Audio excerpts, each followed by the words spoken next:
Bonjour à vous, c'est David Laroche de la série Wake Up Calls, votre rendez-vous pour booster et secouer votre vie. Aujourd'hui, nous allons voir 6 erreurs vis-à-vis du développement personnel.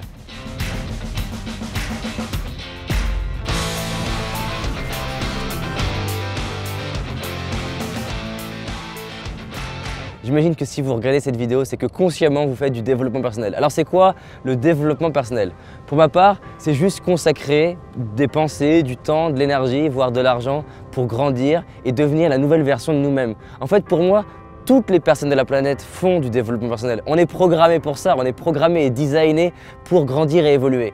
Maintenant, ce qu'on appelle le développement personnel, c'est la pratique consciente d'évoluer et de grandir. C'est l'engagement que je vais mettre, penser, temps, énergie, argent pour devenir une nouvelle version de moi. Et ce qui est intéressant, c'est toutes ces personnes qui travaillent sur elles-mêmes pour grandir et évoluer et qui en fait retournent les clés du développement personnel contre elles.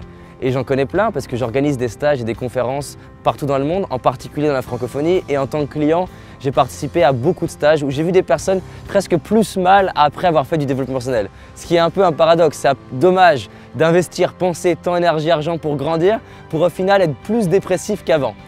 Une petite anecdote que je voudrais vous partager, c'est que quand j'ai commencé à travailler sur moi, au bout d'un moment, je suis devenu un optimiste dépressif. Alors qu'est-ce que je veux dire par là? C'est que j'ai appris que c'était bien de faire des phrases positives, j'ai appris que c'était bien de focaliser sur ce qui était top. Mais du coup, à chaque fois que j'avais une pensée du type « Oh, ça marchera pas », je me disais « Putain, merde, David, encore une pensée de merde !» Et je m'insultais tout seul. Ce qui est un peu dommage quand on fait du développement personnel. Ou par exemple, quand je commençais à avoir une phrase de critique ou de jugement en me disant « Tiens, c'est un gros con ». Avant, quand je me disais « C'est un gros con », bah, ça restait là, je me disais « Ouais, c'est le lui, le gros con » et tout allait bien. Sauf qu'après, je me disais « C'est un gros con » et je me « Oh, t'as encore dit un gros mot ». Et donc du coup, je retournais le développement personnel comme un fléau contre moi. Et c'est ça la première chose que je voudrais vous dire, c'est de ne pas faire du développement personnel un fléau. Ça veut dire que gardons l'intention de base. L'intention, c'est de se sentir mieux. L'intention, c'est d'évoluer. Alors oui, il y a des règles de base, comme le fait de parler positivement, comme le fait d'être constructif, comme le fait de vouloir avancer, comme le fait de prendre soin de son corps, de son alimentation. Ça, c'est des tendances. Maintenant, c'est OK d'avoir des doutes. C'est OK d'avoir peur. C'est OK d'être dans le jugement. C'est OK d'être critique, c'est OK de ne pas être un saint en fait, c'est juste OK. Et dès que je réalise ça, je respire.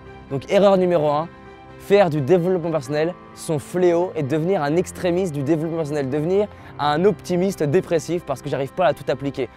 C'était moi avant, je me disais il faut que je fasse du yoga, méditation, des rituels le matin, je me pose des super questions. En fait mon rituel du matin il aurait pris 48 heures. Donc à un moment donné, on respire, on lâche, tout va bien. Deuxième grosse erreur que je vois énormément, arrêtez d'être un élève. Il y a des personnes qui en fait, à 25, 30 ans, 50, 60, 70 ans, un jour elles se disent « c'est bon ». Comment ça c'est bon? Bah c'est bon, je sais tout. Je connais tout maintenant, j'ai plus besoin de progresser, plus besoin d'apprendre, je sais tout. Mais en fait, on peut toujours apprendre, non, je sais tout. En fait la clé pour moi c'est de se rappeler que je peux être un maître, je peux savoir plein de choses et je peux aider les autres à grandir, mais ça ne m'empêche pas que je peux apprendre de vous. Je peux apprendre de la personne qui marche sur la plage, je peux même apprendre en regardant le sable ou la nature.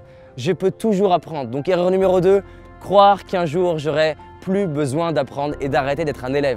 Donc des fois, c'est bien de savoir, désolé, se la fermer, écouter et grandir.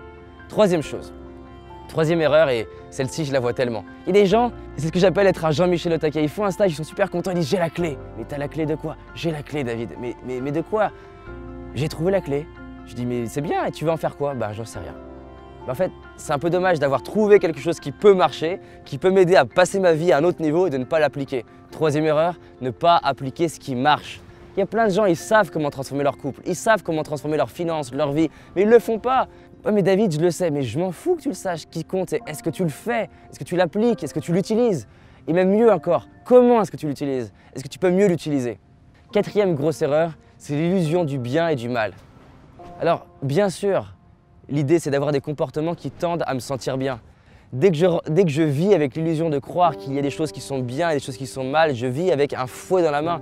Et à chaque fois que je fais quelque chose qui est mal, je me fouette encore plus. Il n'y a rien qui est bien et il n'y a rien qui est mal. La bonne question c'est pas qu'est-ce qui est bien de faire? La bonne question c'est qu'est-ce qui est juste pour moi? Parce que peu importe ce que je vais faire, il y aura toujours des gens pour me dire « Ah c'est mal David ». Je peux faire une vidéo avec le cœur, l'envie de servir, l'envie de vous aider là comme je le fais maintenant. Et il y aura des gens sur YouTube qui diront « Regarde le gros con ». voilà, j'ai fait de mon mieux en fait.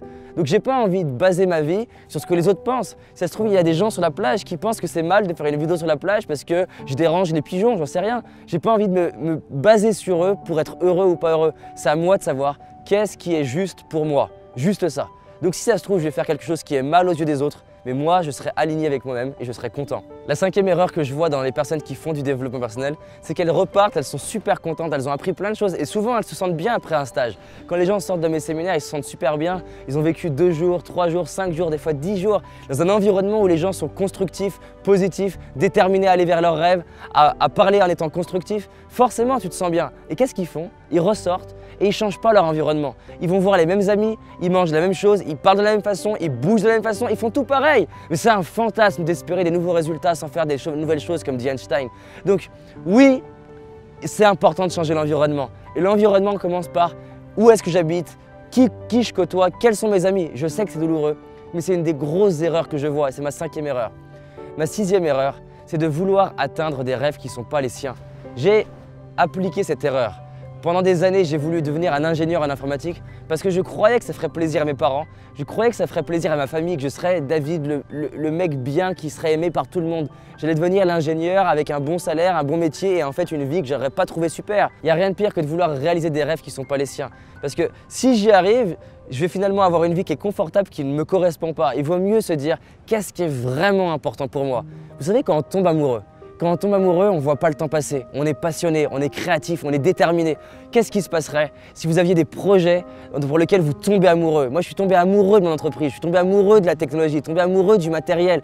Et j'adore ce que je fais. J'adore demander aux gens, si tu étais milliardaire, qu'est-ce que tu aimerais faire? Qu'est-ce que tu aimerais continuer de faire? Si j'étais milliardaire, je continuerais de faire ce que je fais toujours. C'est plus fort que moi. Donc la 6e erreur, c'est de faire des trucs qui ne sont pas pour vous. On va donc résumer nos 6 erreurs. La première erreur, c'est de faire du développement personnel son fléau. Rappelez-vous que l'objectif, c'est de se sentir bien, d'avancer et grandir. La deuxième erreur, c'est de ne plus être un élève, de croire qu'un jour, j'aurai plus à grandir et à apprendre. On peut apprendre de chaque personne. Les Chinois disent que chaque personne est un maître dans un domaine, donc on peut apprendre de tout le monde. La troisième erreur, c'est de ne pas appliquer ce que j'apprends. Si j'ai l'idée de « Ah, ça, il faut que je l'applique, ça, il faut que je l'utilise », surtout quand vous regardez mes vidéos, arrêtez-vous, utilisez-la et appliquez-la. Ce qui fait la force des gens que j'accompagne en coaching, c'est qu'ils appliquent ce que je leur donne plus que la plupart des gens. Appliquez vraiment ce que vous apprenez et vous allez voir votre vie va passer à un autre niveau. La quatrième erreur, c'est l'illusion du bien et du mal. Ça n'existe pas le bien et le mal. Ce qui compte, c'est qu'est-ce qui est juste pour moi, qu'est-ce qui m'honore moi. La cinquième erreur, c'est de ne pas changer d'environnement. Quand vous sentez de l'énergie et de l'inspiration, faites en sorte d'aller vers des nouvelles personnes, de changer là où vous habitez ou la façon dont c'est décoré pour changer là où vous êtes. Vous pouvez être la meilleure graine du monde, dans un terreau pourri, vous ne poussez pas. La différence avec une graine, c'est qu'on a le pouvoir de se relever et de changer là où on est semé pour pouvoir vraiment mieux évoluer. Et la sixième erreur, c'est de vouloir atteindre des rêves qui ne sont pas les siens. Prenez le temps de vous poser et de vous demander qu'est-ce que je veux vraiment. Peu importe les normes sociales, qu'est-ce que je désire, qu'est-ce qui me touche, là où je vois pas le temps passer, là où c'est facile pour moi, là où je désire avancer. Est-ce que vous avez un projet où vous êtes tombé amoureux et c'est facile pour vous d'avancer? Voilà ce que je voulais vous dire, c'est les 6 erreurs. Donc regardez à nouveau cette vidéo et voyez où est-ce que vous en êtes par rapport à ces 6 erreurs. En tout cas, on avance ensemble et rappelez-vous que l'objectif c'est de prendre toutes ces clés-là et les retourner en positif, bien entendu.